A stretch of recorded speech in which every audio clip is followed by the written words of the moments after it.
All right, let's take a trip. We're heading to the ancient Yoruba land of Nigeria to dive into a tradition that asks this really deep question. What if your life story could be read the moment you were born? We're going to get into a story about destiny, dreams, and a sacred ritual that tries to do exactly that. I mean, think about it. It's a question people have been asking forever, right? Is our path already set in stone, or is life just this blank page that we fill in as we go? This huge, age-old question is exactly what's at the heart of the story we're exploring today. So where does our story kick off? Well, it's not with some big event. It actually starts with a premonition, a really powerful dream that comes to an elder in the middle of the night, telling him about a new life and an ancient duty. Just picture it, the head of a family, this keeper of traditions. He's sleeping. But this isn't just any ordinary sleep. Nope. It's like a bridge to something else, a message, a vision that's just about to unfold. And in this dream, the scene is crystal clear. He sees a woman from his own family, and she's in the middle of childbirth. You can just see the determination on her face. There's this feeling in the air, a sense of urgency, like something massive is about to happen.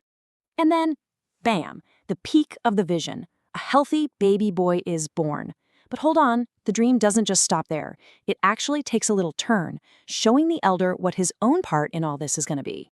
Okay, so as the sun comes up, the dream starts to bleed into the real world. The things the elder saw in his sleep, they start happening, one by one. And it becomes pretty clear this is way more than just a coincidence. Sure enough, word gets to him that a son has been born in the family, just like in the dream. The elder, he gets it instantly. This dream wasn't just a dream, it was a call to action. An ancient family tradition has to be performed. They need to find out what this newborn's future holds. And this leads us right to the heart of our story. We're talking about a very specific cultural practice called a kosejai. It's the sacred ritual for getting a glimpse of the path that's waiting for someone. So just like he saw in his vision, the old man takes the tiny baby into his arms, and you can just feel the weight of this moment. The wisdom of the past is literally holding the potential of the future. The consultation is about to start. So what is a kosejai exactly? Well, it's pronounced akoshe jaye, and basically it's a kind of divination. It's a sacred way of looking into the spiritual blueprint of a newborn's life.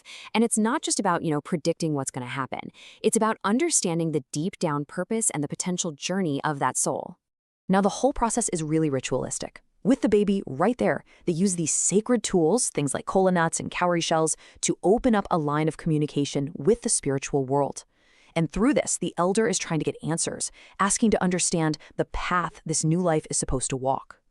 And then, everything gets quiet. The consultation is done, and the prophecy is about to be spoken. And these words, they're going to shape how everyone sees this child's life for years and years. The idea behind all this is actually really profound. It's this quote, "To see the path before the first step is taken." Think about that.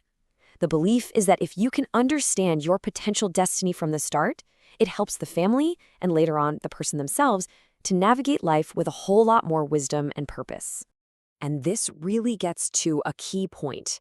The prophecy isn't like a day planner, It doesn't give you a schedule. What it does is reveal the child's essence.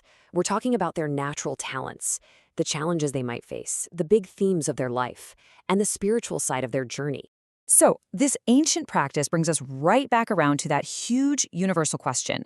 If your path is kind of laid out for you at birth, where does free will fit in? And what's so cool about this worldview is that it beautifully makes room for both ideas at the same time. See, in the Yoruba way of thinking, destiny and choice aren't fighting each other. They're actually partners. Destiny is like the map. It shows you the terrain, the mountains, the rivers. But choice, that's how you decide to walk the path. Your actions, your character, all your decisions, that's what determines if you navigate that map with wisdom or just kind of stumble through it. So why does any of this matter? Well, this story is so much more than just some old tale. It's a really powerful window into a specific worldview, for one. And it taps into that universal human thing, our search to find meaning and purpose. It really digs into that delicate dance between fate and free will. And maybe most importantly, it shows how the stories we're told about ourselves right from day one can have a huge impact on who we become. And that kind of leaves us with one last thing to chew on. If you had the chance, right at the very beginning of your life, to be handed a map of your potential future. You know, the good stuff, the bad stuff, your ultimate purpose. Would you actually want to see it? Definitely something to think about.